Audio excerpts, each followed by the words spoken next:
আসসালামু আলাইকুম ওয়া রাহমাতুল্লাহি ওয়া বারাকাতুহু। আমি মোহাম্মদ নুরুল ইসলাম আকন, সহকারী অধ্যাপক, ইসলামিক স্টাডিজ বিভাগ, ধনিয়া বিশ্ববিদ্যালয় কলেজ, ঢাকা। অনলাইন ধনিয়া বিশ্ববিদ্যালয় কর্তৃক পরিচালিত অনলাইন ক্লাসের অংশ হিসেবে আজকে আমি অনার্স তৃতীয় বর্ষের ইসলামিক স্টাডিজ বিভাগের ছাত্রছাত্রীদের ক্লাস নেব। প্রিয় শিক্ষার্থীবৃন্দ, আশা করি বিশ্বব্যাপী এই করোনা ভাইরাসের মহামারীর মধ্যেও তোমরা শারীরিক এবং মানসিক দিক দিয়ে সুস্থ আছো। আমিও আলহামদুলিল্লাহ, আল্লাহর শুকরিয়া, ভালো আছি। এই মুহূর্তে আমি সারা বিশ্বব্যাপী যারা করোনা ভাইরাসে আক্রান্ত তাদের সুস্থতা কামনা করছি। যারা মৃত্যুবরণ করেছে তাদের মাগফিরাত কামনা করছি, এবং যারা সুস্থ আছেন তারা স্থায়ীভাবে সুস্থ থাকতে পারেন এ জন্য আল্লাহর রহমত কামনা করছি। প্রিয় শিক্ষার্থীবৃন্দ, আজকে আমি তোমাদেরকে যে কোর্সটা পড়াবো তার নাম হলো উসুলুত তাফসির ও তারিখুহু, অর্থাৎ প্রিন্সিপালস অ্যান্ড হিস্টোরি অফ তাফসির লিটারেচার, অর্থাৎ তাফসির শাস্ত্রের মূলনীতি ও ইতিহাস।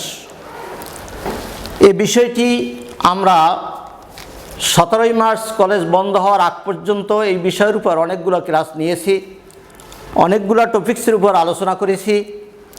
আজকে ওই টপিক্সগুলোর মধ্য থেকে একটি গুরুত্বপূর্ণ টপিক্স, তার নাম হলো আর নাসেক অল মানসুক। এই নাসেক এবং মানসুকের উপর আমি আজকে আলোচনা করব। উসুলুত তাফসির এবং তার ইতিহাস, এই বিষয়টির পরিচয় এবং বিষয়টির গুরুত্ব সম্পর্কে আমরা বিস্তারিত ক্লাসে আলোচনা করেছি। আজকে এই অনলাইন ক্লাসে সংক্ষেপে এই বিষয়ের একটু পরিচয় দিব। এই বিষয়টির পরিচয় দিতে গিয়ে বিশেষজ্ঞগণ বলেছেন, ইলমুন ইউবাহাসু ফিহে আন কাইফিয়াতে ফাহমি কালামিল্লাহি তাআলা, অর্থাৎ উসুলুত তাফসির এমন একটি শাস্ত্র যেই শাস্ত্রের মধ্যে কালামুল্লাহ অর্থাৎ আল্লাহর কোরআনকে বুঝার অবস্থা সম্পর্কে বিস্তারিত আলোচনা করা হয়।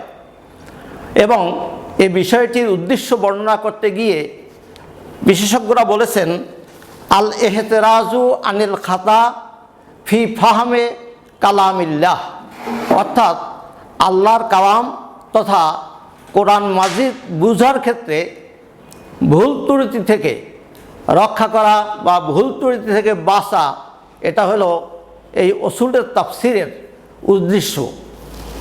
এখন এই উদ্দেশ্য এবং যে সংজ্ঞা আমি বললাম, এর ভিত্তিতে যে বিষয়টি প্রমাণিত হয় যে এটি একটি খুবই গুরুত্বপূর্ণ বিষয় কোরআনকে বোঝার জন্য, কোরআন হৃদয়ঙ্গম করার জন্য, কোরআনের উপর যথেষ্ট নলেজ বা অভিজ্ঞতা বা জ্ঞান অর্জন করার জন্য।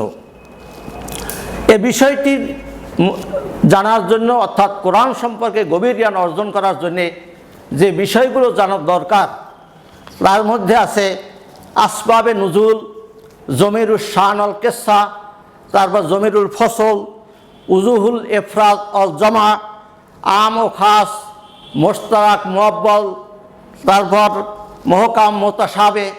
যে বিষয়গুলোর কথা আমি বলেছিলাম যে মহকাম মুতাশাবে, আকসামুল কোরআন, আমসালুল কোরআন, এজাজুল কোরআন, নাসেক এবং মানসুক, এই যতগুলো বিষয় আছে কোরআন সম্পর্কে গভীর জ্ঞান অর্জন করার জন্যে সবগুলো বিষয়ই অপরিহার্য।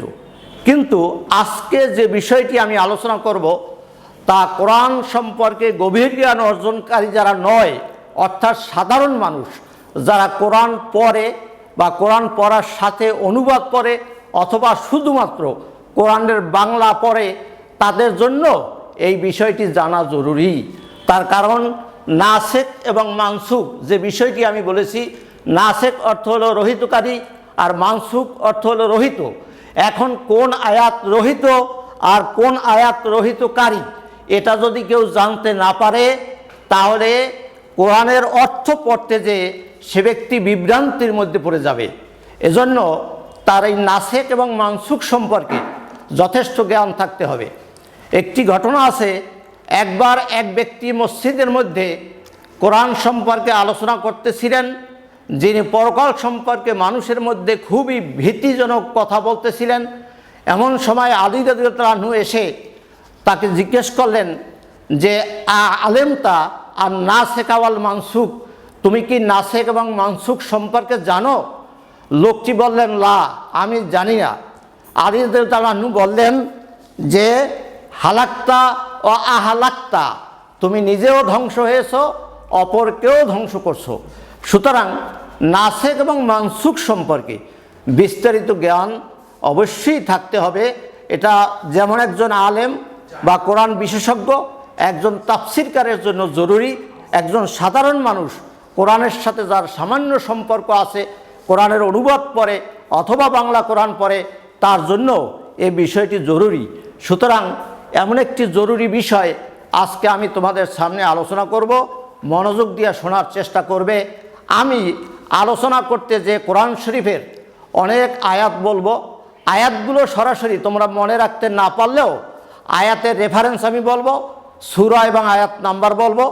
সূরা এবং আয়াত নাম্বারটা যদি তোমরা লিখে রাখো তাহলে অন্তত পক্ষে তোমরা ওই আয়াত সার্চ দিয়ে তারপরে আয়াতগুলো বের করে আয়াত জানতে পারবে।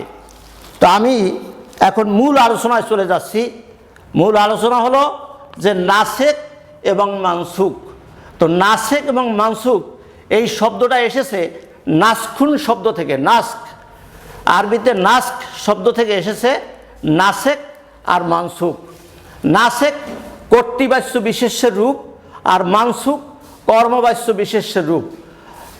কর্তৃবাচ্য বিশেষ্যের রূপ বলা হয় যার দ্বারা কাজটা সংগঠিত হয় অথবা যে কাজটা করে তাকে বুঝাতে ক্রিয়ার যে রূপ ব্যবহার হয় বা বিশেষ্যের যে রূপ ব্যবহার হয় তাকে বলা হয় কর্তৃবাচ্য বিশেষ্যের রূপ, যেটাকে আরবিতে বলা হয় ইসমুল ফাইল। আর কর্মবাচ্য বিশেষ্যের রূপ হলো মানসুখ, অর্থাৎ যার উপর কর্তার কাজটা পতিত হয় তাকে বুঝাতে বিশেষ্যের যে রূপটি ব্যবহার হয় সেটাকে বলা হয় কর্মবাচ্য বিশেষ্যের রূপ, যেটাকে আরবি ভাষায় বলা হয় ইসমুল মাফউল। সুতরাং মানসুখ হলো কর্মবাচ্য বিশেষ্যের রূপ, নাসেখ হলো কর্তৃবাচ্য বিশেষ্যের রূপ, আর নাস্ক হলো ক্রিয়ামূল। তো প্রথমে নাসেখ এবং মানসুখ যদি বুঝতে হয় আমাকে বা তোমাদেরকে আগে নাস্ক সম্পর্কে জানতে হবে। নাস্ক কি জিনিস? এখন নাস্ক জানতে হলে প্রথমত নাস্কের আবিধানিক অর্থ জানতে হবে। আমি এখানে নাস্কের দুটো আবিধানিক অর্থ লিখেছি, এজালাতুশাই 2 নম্বর নক আর নাকলু। এজালাতুশাই ওয়া এদামুহু ওয়া ইবতালুহু, অর্থাৎ নাস্কের 1 নম্বর অর্থ হলো যে কোনো বস্তু দূরীভূত করা, মিটিয়ে দেওয়া, ধ্বংস করে দেওয়া, নিশ্চিহ্ন করে দেওয়া। এটা হলো এই নাস্কের প্রথম অর্থ। 2 নম্বর অর্থ হলো আর নাকলু ও তাবদিলু ও তাহবিরু, অর্থ হলো স্থানান্তর করা, অনুলিপি করা, পরিবর্তন করা, বদলি করা। এখন এই যে দুটো অর্থ আমি বললাম, প্রথম যে অর্থটি বললাম যে দূরীভূত করা, নিশ্চিহ্ন করে দেওয়া, বাতিল করা, রহিত করা, এ সম্পর্কে কোরআন শরীফের আয়াত আছে। কোরআন শরীফ আল্লাহ বলেছেন, ওমা আরসালনা মিন ক্বাবলিকা মির রাসূলিন ওয়ালা নাবিয়্যিন ইল্লা ইযা তামান্না আলকা শাইতানু ফি উমনিয়্যাতিহি ফায়ানসাখুল্লাহু মা ইউলকিশ শাইতানু সুম্মা ইউহকিমু আয়াতিহি আল্লাহু আলিমুন হাকিম। আমি আপনার পূর্বে যে নবী এবং রাসূল প্রেরণ করেছি তারা যখনই কোনো তামান্না করেছে, কোনো আকাঙ্ক্ষা করেছে, এই আকাঙ্ক্ষার মধ্যে শয়তান বিঘ্ন সৃষ্টি করেছে, আল্লাহ সেই বিঘ্নকে, শয়তানের বিঘ্নকে বিদূরিত করেছেন। ওখানে ইয়ানসাখু শব্দ এসেছে কোরআন শরীফের আয়াত নাসাখা থেকে ইয়ানসাখু, অর্থাৎ আল্লাহ বিদূরিত করে দেন। তাহলে এজালাতুশাই অর্থাৎ বিদূরিত করা, নিশ্চিহ্ন করে দেওয়া, মিটিয়ে দেওয়া, এই অর্থগুলো আমরা কোরআন শরীফের ওই আয়াতের নাস্কের মধ্যে পেয়ে থাকি। এছাড়া আরবি ভাষায় বলা হয়, যেমন সূর্য যখন ওঠে তখন ছায়া দূরীভূত হয়ে যায়। এটাকে আরবি ভাষায় বলা হয় নাসাকাতে শামসু জিল্লা, অর্থাৎ সূর্য ছায়াকে বিদূরিত করে দিয়েছে। এভাবে কেউ কোনো কথা বলে সেই কথাটাকে যদি রহিত করে দিতে চায়, বাতিল করে দিতে চায়, তাহলে আরবি ভাষা অনুযায়ী সে বলে নাসাক্তু হাজাল কালাম, আমি আমার এই কথাকে বাতিল করে দিলাম, রহিত করে দিলাম। তাহলে নাসখের আমরা 1 নম্বর অর্থ পেলাম বিদূরিত করা, তারপর নিশ্চিহ্ন করে দেওয়া, মিটিয়ে দেওয়া, রহিত করা ইত্যাদি। 2 নম্বর অর্থ যেটা বললাম আর নাকলু অত্তাবদিলু অত্তাহবিরু, এটার ব্যাপারেও কোরআন শরীফে আয়াত আছে, ইযা বাদ্দালনা আয়াতান মাকানা আয়াতেন, আমি যখন এক আয়াতের জায়গা আর এক আয়াত পরিবর্তন করি, এক আয়াতের পরিবর্তে আর এক আয়াত দেই। তাহলে এই কোরআন শরীফের আয়াতে পরিবর্তিত অর্থে ব্যবহৃত হয়েছে। আবার মানে অনুলিপি করার অর্থেও শব্দটি নকল বা অনুলিপি অর্থেও ব্যবহৃত হয়। যেমন একজনে বলল নাসাক্তু হাজাল কিতাব, আমি এই কিতাব অনুলিপি করেছি, অর্থাৎ অন্য জায়গা থেকে এখানে স্থানান্তরিত করেছি। তাহলে মূল এই দুটো অর্থেই নাস্ক শব্দটি ব্যবহৃত হয় আবিধানিক দৃষ্টিকোণ থেকে। এবার আমরা পারিবেশিক দৃষ্টিকোণ থেকে নাস্ক কাকে বলে, অর্থাৎ ইসলামী শরীয়তের পরিভাষায় নস্ক কাকে বলে সে বিষয়টি আমরা আলোচনা করব। এখানে আমি একটি আরবি বাক্য দিয়েছি সংজ্ঞা, এটি হাফেজ ইবনু হাজার আল আসকালানি বলেছেন। হাফেজ ইবনু হাজার আল আসকালানি ইনি 852 হিজরিতে ইন্তেকাল করেছেন। আজ থেকে 700 বছর আগের জগৎ বিখ্যাত একজন আলিম। তিনি এই নাস্খের সংজ্ঞা দিয়েছেন রফুল হুকমে শরঈয়ে বেদলিলেন শরঈয়্যান মুতাআখিরেন আনহু, মুতাআখিরেন আনহু। তাহলে এর অর্থ দাঁড়ায় যে শরীয়তের কোনো বিধান পরবর্তী শরীয়তের কোনো দলিল দ্বারা তুলে দেওয়া। রফুল হুকমে শরঈ বেদলিলেন শরঈয়্যান মুতাআখিরেন আনহু, শরীয়তের কোনো বিধান তৎপরবর্তী শরীয়তের দলিল দ্বারা তুলে দেওয়া বা রহিত করাকে বলা হয় নাস্ক। অর্থাৎ পূর্বে কোনো একটা বিধান অবতীর্ণ হয়েছিল, পরবর্তীতে আরেকটি বিধান অবতীর্ণ হওয়ায় পূর্ববর্তী সেই বিধানটি রহিত হয়ে যায়, এর নামই হলো শরীয়তের পরিভাষায় নস্ক। এবার প্রশ্ন হলো রফুল হুকমে শরঈ, হুকমে শরঈ কাকে বলে, শরঈ কাকে বলে বা শরীয়ত কাকে বলে? শরীয়তের বিধান তুলে দেওয়া শরীয়তের দলিল দ্বারা। এখন শরীয়তের বিধান শরীয়ত কাকে বলে? শরীয়ত বলা হয় মা শারাহুল্লাহ লিইবাদিহি মিনাল আহকাম, মা শারাহুল্লাহু লিইবাদিহি মিনাল আহকাম আল্লাতি জা বিহি নাবিয়্যুম মিনাল আম্বিয়ায়ে আলাইহিমুস সালাতু ওয়াস সালাম মিনাল আহকামিল ইতিকাদিয়্যাতে ওয়াল আমালিল আমালিয়্যাতে মিনাল ইবাদাতে ওয়াল আখলাকে ওয়াল মুআমালাত। অর্থাৎ শরীয়ত হলো ওই জিনিস যেটা আল্লাহ নির্ধারণ করে দিয়েছেন, আল্লাহ যে সমস্ত বিধান বিধিবদ্ধ করে দিয়েছেন, যা নবীদের মধ্যে কোনো এক নবী উপস্থাপিত করেছেন, যেই বিধানের মধ্যে বিশ্বাস সংক্রান্ত বিধান রয়েছে, কার্য সংক্রান্ত বিধান রয়েছে, কার্য সংক্রান্ত বিধানের মধ্যে ইবাদত সংক্রান্ত বিধান রয়েছে, আখলাক সংক্রান্ত বিধান রয়েছে এবং ব্যবহারিক বিধিবিধান সংক্রান্ত বিষয় রয়েছে। তাহলে শরীয়তের হুকুম হলো তা যা আল্লাহ নির্ধারণ করে দিয়েছেন, রাসূলরা উপস্থাপন করেছেন। অর্থাৎ আমাদের মহানবী সাল্লাল্লাহু আলাইহি সাল্লাম আল্লাহর পক্ষ থেকে যা কিছু উপস্থাপন করেছেন সেটাকে বলা হয় শরীয়ত। এটা কোরআন শরীফের অন্য একটি আয়াতে এভাবে বলা হয়েছে, সূরা হাসর আয়াত নম্বর 7। সেখানে আল্লাহ বলছেন মা আতাকুমুর রাসূলু ফাখুযুহু ওয়া মা নাহাকুম আনহু ফান্তাহু, আল্লাহ রাসূল তোমাদের কাছে যা নিয়ে এসেছেন তা তোমরা অবলম্বন করো, আর যা নিষেধ করেছেন তার থেকে বিরত থাকো। তাহলে নবী রাসূলরা যা উপস্থাপন করেছেন সেটার নামই হলো শরীয়ত। এটাকেই হাদিসের অন্য একটি হাদিসে আরও স্পষ্ট করে দেওয়া হয়েছে। সেখানে বলা হয়েছে তারাকতু ফীকুম আমরাইন লান তাদিল্লু মা তামাসসাকতুম বিহিমা কিতাবাল্লাহি ওয়া সুন্নাত রাসূলি। আমি তোমাদের জন্য দুটো বিষয় রেখে গেলাম, যতদিন পর্যন্ত এই দুটো বিষয় তোমরা আঁকড়ে ধরে থাকবে ততদিন পর্যন্ত পথ ভ্রষ্ট হবে না। একটা হলো আল্লাহর কিতাব, আর একটা রসুলের সুন্নাত। তাহলে বোঝা গেল শরীয়ত হলো আল্লাহর কিতাব এবং রাসূলের সুন্নতের সমন্বয়ে গঠিত বিধানকে বলা হয় শরীয়ত। তাহলে রফুল হুকমুশ শরী, শরীয়তের বিধানকে তুলে দেওয়া, বে দলিলের শরীয়ত মুতাআখির আনহু, পরবর্তী কোনো শরীয়তের দলিল দ্বারা। আমরা শরীয়তের আলোচনার মাধ্যমে জানতে পারলাম শরীয়তের মূল উৎস হলো দুটা, একটা হলো আল কোরআন, একটা হলো আল হাদিস। তাহলে দলিলের শরীয়তের দলিল হলো আল কোরআন এবং আল হাদিস। তাহলে আল কোরআন এবং আল হাদিসের মাধ্যমে শরীয়তের আগের যে বিধান সেটাকে তুলে দেওয়া বা রহিত করে দেওয়াকে বলা হয় নাস্ক। তাহলে আমরা এখন তিনটে জিনিস আলোচনা করলাম, একটা হলো নাস্ক, নাসেক আর মানসুখ। নাস্কের উপর আমরা বিস্তারিত আলোচনা করলাম যে নাস্ক কাকে বলে, আবিধানিক অর্থ এবং পারিভাষিক অর্থ। ইসলামী শরীয়তের পরিভাষায় নাস্ক কাকে বলে আমি বিস্তারিত আলোচনা করলাম কোরআন এবং হাদিসের ভিত্তিতে। এবার হলো নাসেক। আমি আগেই সংক্ষেপে নাসেকের পরিচয় দিয়েছি।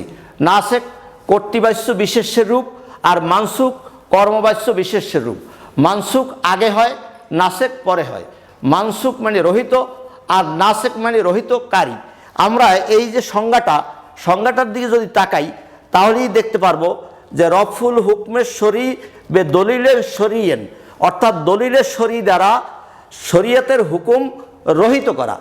এখন একটা দিয়ে আর একটা রহিত করা, শরীয়তের একটা হুকুম রহিত করলাম শরীয়তের আর একটা দলিল দিয়া।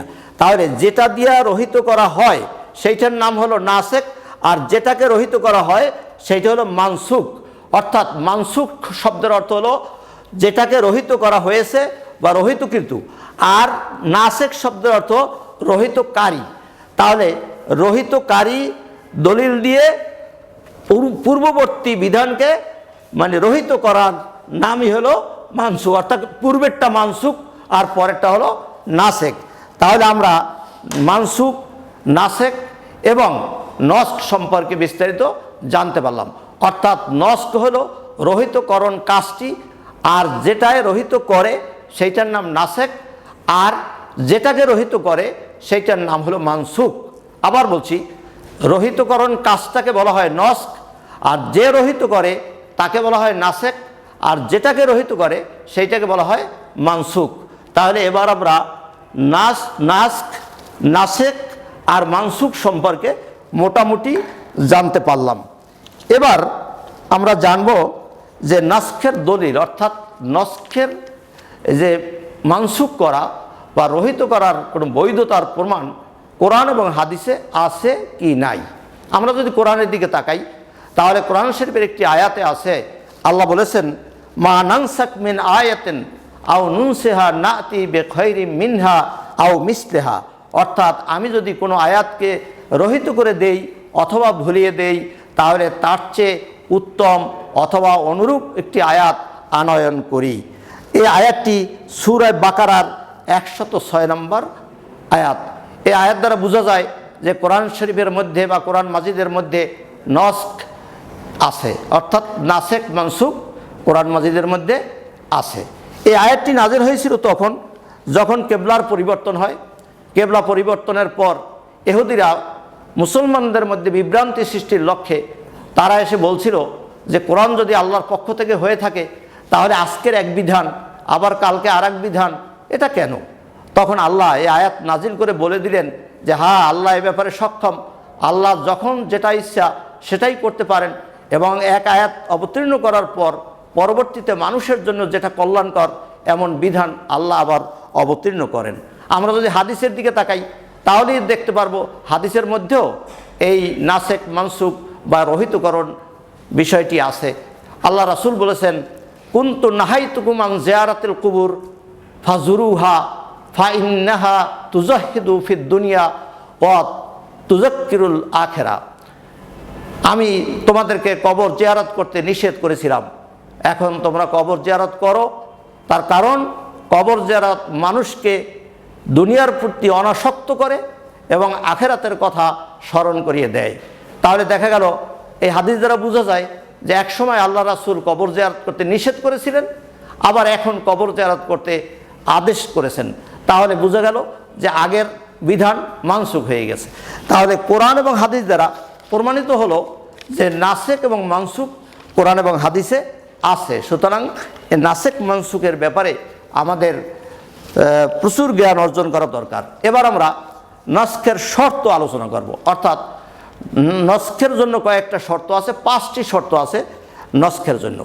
1 নম্বর শর্ত হলো যে মানসুখ এবং নাসেক উভয়টি শরীয়তের বিধান হতে হবে, কোনো যৌক্তিক বিধান হতে পারবে না। অর্থাৎ শরীয়ত বলতে আমি আগেই বলেছি কোরআন এবং হাদিস, কাজেই কোরআন এবং হাদিসের বিধান হতে হবে, নাসেকও এবং মানসুখও। আমি একটি উদাহরণ দিলে বিষয়টি আরও ক্লিয়ার হবে। যেমন মদের ব্যাপারে প্রথমে আয়াত নাযিল হয়েছিল যে আল্লাহ বলেছিলেন যে ইয়াসআলুনাকা আনিল খামরি ওয়াল মাইসির কুল ফীহিমা ইসমুন কাবীর ওয়া মানাফিউল লিন-নাস। মানুষ আপনাকে প্রশ্ন করবে মদ এবং জুয়া সম্পর্কে, আপনি উত্তরে বলবেন এ দুটোর মধ্যে কবিরা গুনাহ রয়েছে, বড় ধরনের গুনাহ, তবে এর মধ্যে মানুষের উপকারও আছে। ওয়া ইসমুহুমা আকবারু মিন নফিহিমা, তবে এই দুইটার মধ্যে যে উপকারিতা আছে তার চেয়ে গুনাহটা অনেক বড়। এই আয়াতে আল্লাহ যেটা বললেন তাতে বোঝা যায় যে মদ নিষিদ্ধ নয়, তবে মদের প্রতি অনাগ্রহ সৃষ্টি করা হয়েছে। কিন্তু পরবর্তীতেই আল্লাহ আবার নাজিল করলেন ইয়া আইয়ুহাল্লাযীনা আমানু ইন্নামাল খামরু ওয়াল মাইসিরু ওয়াল আনসাবু ওয়াল আজলামু রিজসুম মিন আমালিশ শাইতান ফাসতানিবুহু। নিশ্চয়ই মদ, জুয়া, মূর্তি পূজার বেদী এবং লটারি এটা হলো অপবিত্র শয়তানের কাজ, সুতরাং তোমরা এর থেকে বিরত থাকো। এই আয়াতটি এসে আগের যে বিধানটি ছিল যেখানে এখতিয়ার ছিল যে মদ খাওয়া না খাওয়ার, সেই এখতিয়ারটাকে আল্লাহ বাতিল করে দিলেন, অর্থাৎ মদকে হারাম করে দিলেন। এখন প্রথম যে আয়াতটি এবং দ্বিতীয় যে আয়াতটি দুটিই ছিল শরীয়তের বিধান। তাহলে নস্খের জন্য 1 নম্বর শর্ত হলো নাসেক এবং মানসুখ দুটোই হতে হবে শরঈ বিধান সম্পর্কিত। 1 নম্বর শর্ত পেলাম আমরা। 2 নম্বর শর্ত হলো মানসুখ হুকুমটি আগে, নাসেক হুকুমটি পরে হবে। এটা স্বাভাবিক কথা, যেটা রহিত হয়ে যাবে সেটা আগের, আর যে রহিতকারী সেটা হবে পরের। তাহলে আমরা যে মদের দুটো আয়াত পড়েছিলাম, প্রথম যে আয়াতটি যেখানে বলা হয়েছে মদে উপকারও আছে, সে আয়াতটি আগের, পরবর্তী আয়াতে বলেছে এটি শয়তানের কাজ, তোমরা এর থেকে বিরত থাকো। তাই এটি হলো নাসেক, এটি পরবর্তী, সুতরাং এই শর্তটি ঠিক আছে। এরপরে বলছে মানসুখ হুকুমটি কোনো নির্দিষ্ট সময়ের সাথে সম্পর্কিত হতে পারবে না। অর্থাৎ কোনো বিষয়ের ব্যাপারে যদি নির্দিষ্ট টাইম বেঁধে দেওয়া হয়, নির্দিষ্ট যদি পিরিয়ড নির্ধারণ করে দেওয়া হয়, ওই পিরিয়ড শেষ হওয়ার সাথে সাথে তার কার্যকারিতা শেষ হয়ে যায়, সেটার জন্য কোনো নাসেক বা রহিতকারী লাগে না। 4 নম্বর হলো যে মানসুখ এবং নাসেক একই বিষয়ে সম্পর্কিত হতে হবে। অর্থাৎ যে আয়াতটি রহিত হয়ে গিয়েছে আর যে আয়াতটি রহিতকারী, দুটো একই বিষয়ের হতে হবে। আমি যে আগে উদাহরণ দিয়েছিলাম, প্রথম আয়াতেও মদের কথা বলা হয়েছে, শেষের আয়াতে মদের কথা বলা হয়েছে, সুতরাং দুটি আয়াত একই বিষয়ের হয়েছে। 5 নম্বর শর্ত হলো উভয় দলিলের মধ্যে সামঞ্জস্য বিধান সম্ভব না হওয়া। অর্থাৎ দুটো আয়াত যদি একটি আয়াতের সাথে যদি সাংঘর্ষিক হয় বাহ্যিকভাবে, তাহলে বিভিন্ন দলিল প্রমাণের ভিত্তিতে দুটোর মধ্যে যদি সামঞ্জস্য বিধান করা সম্ভব হয়, তাহলে সামঞ্জস্য বিধান করতে হবে। আর যখন সামঞ্জস্য বিধান করা সম্ভব হবে তখন কিন্তু আর নাসেক এবং মানসুখ থাকবে না। কিন্তু যখন সামঞ্জস্য বিধান সম্ভব না, তখন কিন্তু নাসেক এবং মানসুখ হয়ে যাবে। আমি যে দুটো আয়াত বলেছিলাম মদের ক্ষেত্রে, এই দুটো আয়াতের মধ্যে যদি কেউ সামঞ্জস্য বিধান করতে চায় তাহলে পারবে না। সুতরাং এই নস্খের 5টি শর্ত যদি পাওয়া যায়, সেখানে এই নস্খ কার্যকর হবে। এবার আমি আলোচনা করব নস্খের প্রকারভেদ, অর্থাৎ নস্খকে কয় ভাগে ভাগ করা যায়। নস্খকে 4 ভাগে ভাগ করা যায়, অর্থাৎ নস্খুল কোরআন বিল কোরআন, নস্খুল কোরআন বিল হাদিস, নস্খুল হাদিস বিল হাদিস, নস্খুল কোরআন বিল হাদিস। অর্থাৎ কোরআন দিয়া কোরআন মানসুখ করা, হাদিস দিয়ে হাদিস মানসুখ করা, কোরআন দিয়ে হাদিস মানসুখ করা, আর হাদিস দিয়ে কোরআন মানসুখ করা।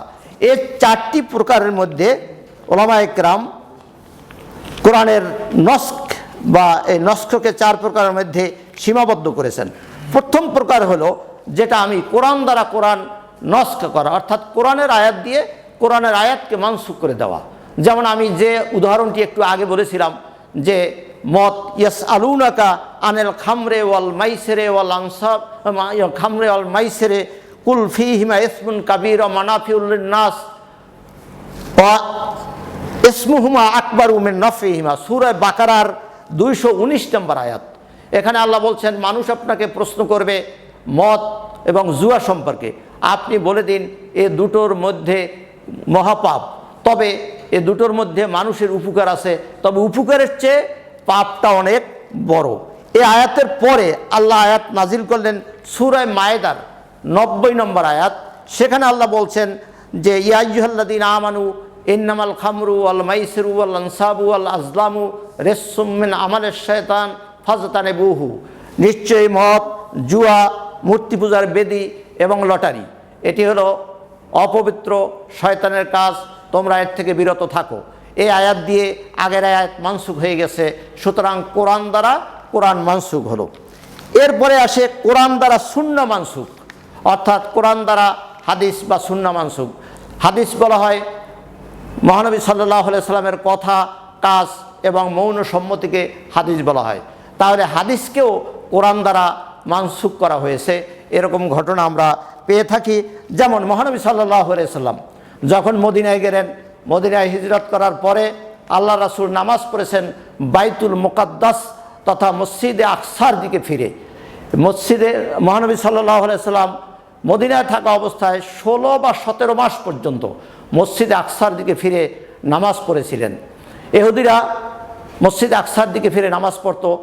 ইহুদিরা যাতে ইসলামের দিকে আকৃষ্ট হয় এজন্য আল্লাহ রাসূলকেও নির্দেশ দিয়েছিলেন বাইতুল মাকদাসের দিকে ফিরে বা বাইতুল মুকাদ্দাসের দিকে ফিরে নামাজ পড়ার জন্যে। আল্লাহ রাসূল 16-17 মাস বাইতুল মুকাদ্দাসের দিকে ফিরে নামাজ পড়লেও তার মনের মধ্যে আকাঙ্ক্ষা ছিল যদি আমার কেবলা কাবা হতো ভালো হতো। আল্লাহ রাসূলের অন্তরের আকাঙ্ক্ষা আল্লাহ পূরণ করে 16-17 মাস অতিক্রান্ত হওয়ার পর আল্লাহ নির্দেশ দিলেন ফাওয়াল্লি ওয়াজহাকা শাতরাল মসজিদিল হারাম, যে আপনি আপনার চেহারা মসজিদে হারামের দিকে ফিরিয়ে দিন, মসজিদে হারামের দিকে আপনি আপনার চেহারা ফিরিয়ে দিন। কোরআন দ্বারা সুন্নাহ বা হাদিস মানসুখ করা, এ ব্যাপারে বলতেছিলাম যে আল্লাহ রাসূল সাল্লাল্লাহু আলাইহি সাল্লাম মদিনায় হিজরতের পরে 16 বা 17 মাস পর্যন্ত মানে বাইতুল মুকাদ্দাসের দিকে ফিরে নামাজ পড়েছিলেন। কেবলা ছিল বাইতুল মুকাদ্দাস, কিন্তু আল্লাহ রাসূলের মনে খুবই আগ্রহ ছিল যে ইব্রাহিমের কেবলা কাবার দিকে যদি ফিরে নামাজ পড়তে পারতেন তাহলে আল্লাহ রাসূলের মনে খুব প্রশান্তি হতো।